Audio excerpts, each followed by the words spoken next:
Bonjour, je suis Valérie Alip, je suis heureuse de vous retrouver sur ma chaîne YouTube. Donc aujourd'hui on va faire des postures un petit peu avancées. Donc si vous pratiquez déjà l'Ashtanga Yoga ou d'autres types de yoga, c'est bien parce que si vous êtes débutant, allez voir plutôt des vidéos plus débutantes. J'ai d'autres vidéos. Celle-là, il faut déjà avoir un petit peu de pratique puisqu'on va aller un peu plus loin dans la rotation externe des hanches puisqu'on va essayer d'ouvrir vraiment pour pouvoir mettre le pied derrière la tête. On va mettre un pied aujourd'hui. La posture s'appelle Eka Pada Sirsasana. Eka 1, Pada pied, Sirsasana tête. Eka Pada Sirsasana.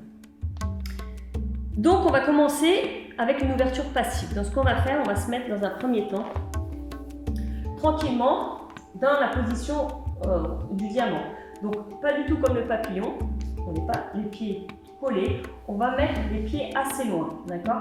Loin, on laisse les genoux tranquillement s'ouvrir et inspirer. Donc vous voyez qu'ici il faut déjà être capable d'avoir cette bascule du bassin vers l'avant, d'accord? Si vous êtes encore à travailler pour avoir votre bassin droit, que vous n'arrivez pas trop à pencher ici vers l'avant, continuez à pratiquer ou restez là mais n'allez pas plus loin, d'accord? Parce qu'on va quand même aller assez loin dans la posture. Donc ici, tranquillement on descend et on va se mettre le plus près possible et on va attendre tranquillement. Donc là il s'agit vraiment de relâcher au niveau des hanches. Donc respirez tranquillement, ne forcez pas. Si vos genoux sont hauts, ne forcez pas pour appuyer dessus. Il faut relâcher, relâcher, relâcher. Donc on inspire et on expire. Et là vous pouvez jouer avec ce qu'on appelle donc les pandas. Vous allez inspirer, rentrer le ventre. Créez de l'espace ici entre vos hanches et les côtes. Inspire. Voyez mon dos, il s'aplatit vraiment. Et expire. On garde le ventre entré. On essaie d'aller un peu plus loin. Donc là, je pose les mains et je pose ma tête sur les pieds. On va rester 5 respirations ici. 1. 2. On essaie d'aller un peu plus loin. 3, essayez de sentir s'il y a des tensions, plutôt à droite, plutôt à gauche, et relâchez, peut-être secouer un petit peu vos genoux. 4, 5, inspire, on va ouvrir un tout petit peu plus les pieds, on va mettre une brique entre les pieds, et on va essayer d'aller encore vers l'avant. Donc vous allez sentir que ça travaille encore un peu plus, et on va vers l'avant.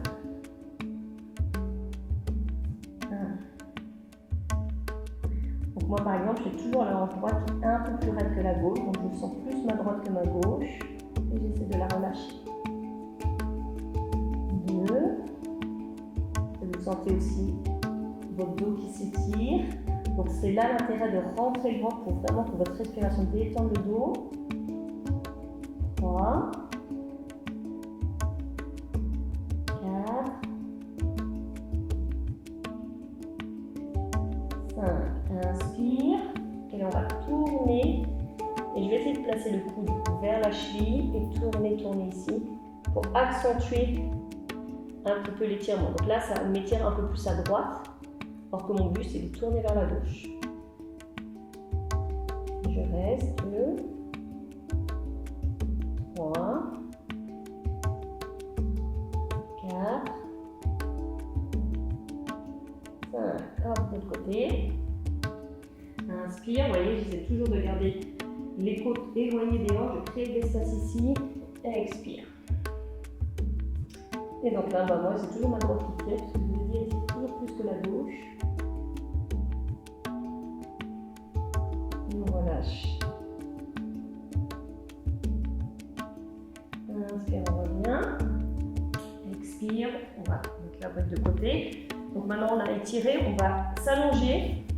Et on va ouvrir un petit peu plus les hanches allongées. Donc on va commencer, je vais commencer par ma droite. Donc j'ouvre le pied, hop, je tourne. Et là je vais amener mon tibia. Donc l'idée c'est d'avoir mon tibia qui reste parallèle, d'accord? Donc et le genou je le repousse pour vraiment étirer. Donc là vous allez sentir tout l'étirement à droite. Hop, et on reste. 1. Vous voyez qu'en même temps, j'essaie de pointer l'autre pour pas qu'elle vienne ici. 2, on pousse un peu le genou droit, on essaie d'ouvrir. 4, relâche. On va faire la même chose de l'autre côté. Je tourne le pied gauche et je viens le tibia parallèle et je l'amène. Et je reste. Donc ici ça tire tout, surtout que je n'étais pas échauffée. Si vous avez besoin, vous pouvez toujours faire quelques salutations au soleil pour vous échauffer.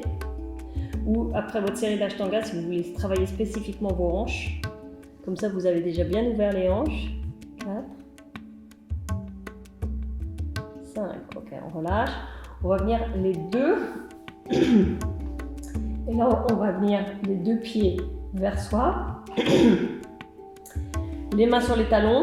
Et là, regardez bien. Ce que je vais faire, c'est que je vais appuyer pour emmener le genou collé au sol et l'autre côté aussi. Donc, c'est la posture Happy Baby. Et là, j'essaye vraiment d'appuyer. 1.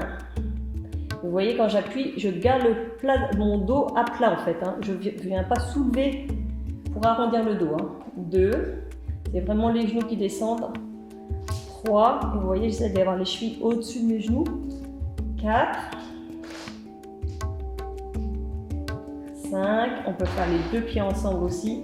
Et éloigner les genoux et amener les pieds vers la tête. Donc pas la tête vers les pieds. Puisque là aussi, vous allez arrondir votre colonne. On essaie de garder la colonne à plat. Et les pieds vers la tête. 1. 2. 3. 4. 5. Allez, on relâche. On va donner un peu de mouvement dans ses hanches. Hop, et on va revenir assis. Et maintenant, on va retravailler pour pouvoir essayer de passer les pieds derrière la tête. Donc, je vais commencer par la jambe droite. Donc, j'ouvre mon pied droit et je viens déjà positionner la cheville juste au-dessus du genou. Et je regarde si mon genou est haut. Donc, si vous avez votre genou haut comme ça, je pense que ça ne passera pas. D'accord ? Soyez à l'écoute de votre corps, mais ne forcez pas. Il faut vraiment que vous ayez cette rotation qui fait que ici, ça tourne et ça descend. C'est vraiment, on tourne le fémur dans l'articulation de la hanche. D'accord ? Donc, si ici, ça va, on peut venir plier le genou gauche. Et là, vous voyez, on se retrouve le tibia parallèle, exactement comme quand on était allongé. Donc peut-être ça tire ici. Et là, ce que vous allez faire, vous allez entrelacer votre pied avec le coude gauche, le coude droit, et on vient ici, d'accord ?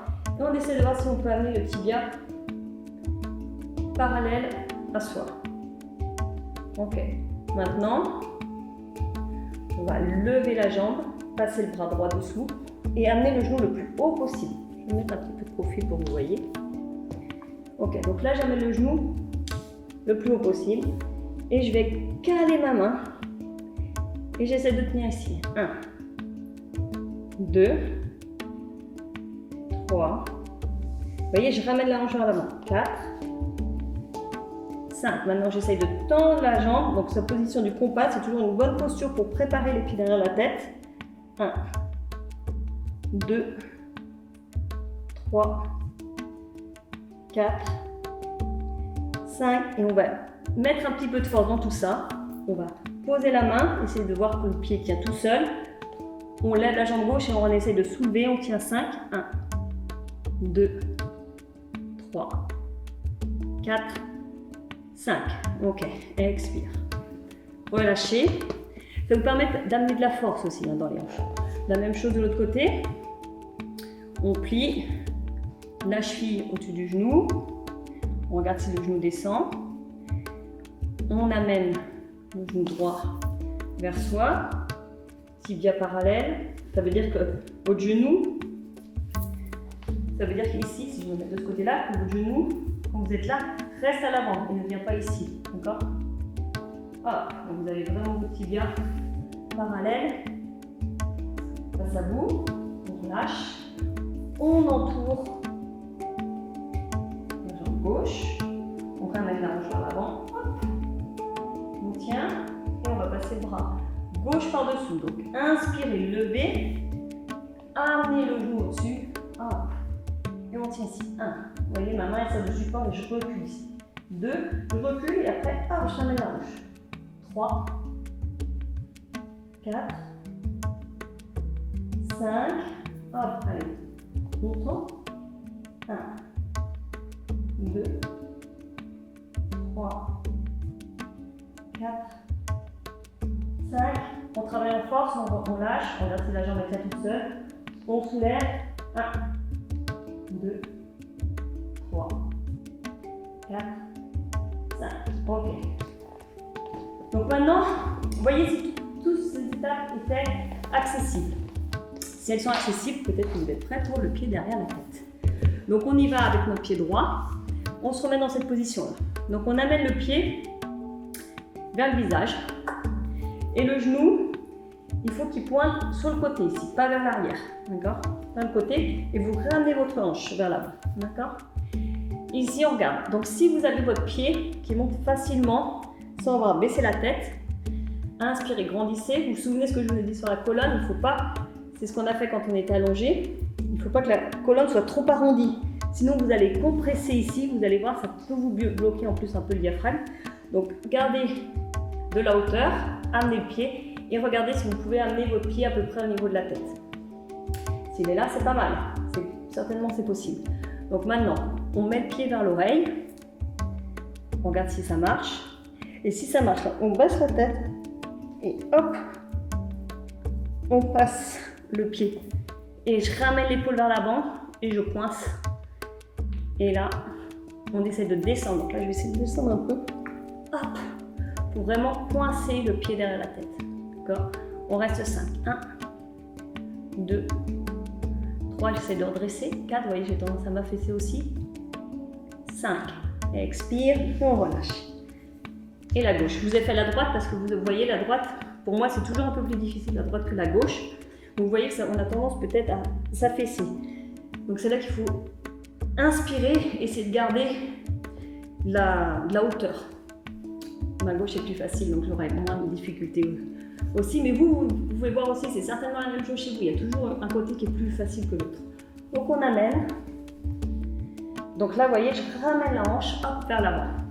Et mon genou, il pointe vraiment sur le côté. Est-ce que mon pied arrive au front? Ok, pas de problème. Est-ce que mon pied arrive à l'oreille avec le genou qui pointe? Oui. Donc là, maintenant, j'inspire. Hop. Et je passe. D'accord? Et je pousse. Voilà, et donc là, vous voyez, je ramène l'épaule et j'essaie de hop, tranquillement me faufiler pour réussir à descendre ce pied au maximum. Et lâcher le pied et avoir le pied qui reste derrière la tête. Vous voyez, là, je suis un peu plus droite. Et on tient. 1, 2, 3, 4, 5. Donc voilà, donc là, c'est la posture. Et Kapha Sirsasana.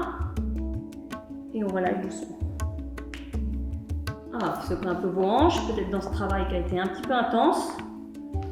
Donc, si vos pieds ne sont pas passés, vous refaites la vidéo plusieurs fois, parce que ça prend du temps, d'accord? C'est pas quelque chose que vous allez faire 3 fois et ça marche, sauf si vous avez une souplesse naturelle et que vous avez fait peut-être 10 ans de gym avant. Mais si c'est pas le cas, vous êtes débutant en yoga, ça peut prendre beaucoup de temps. Moi, au début, ça marchait pas, hein. Je ne les ai pas mis tout de suite, il m'a fallu du temps, alors que j'ai toujours eu mes lotus, par exemple. Donc j'avais déjà une souplesse de base, on va dire des hanches. Mais malgré cette souplesse des hanches, mes pieds ne passaient pas derrière la tête. Donc il a fallu travailler. Et l'Ashtanga a vraiment la série est très bien construite. Surtout, j'insiste sur les postures debout qui sont toujours très bénéfiques pour l'ouverture des hanches. Et allez-y progressivement. D'accord? Et ça viendra quand votre corps sera prêt, peut-être quand votre tête sera prête aussi. Donc voilà, je vous remercie. Un petit like, abonnez-vous si cette vidéo vous a plu et si vous souhaitez d'autres postures avancées, on peut faire Dvapada Sirsasana, c'est les 2 pieds derrière la tête. Donc mettez-moi en commentaire si ça vous intéresse.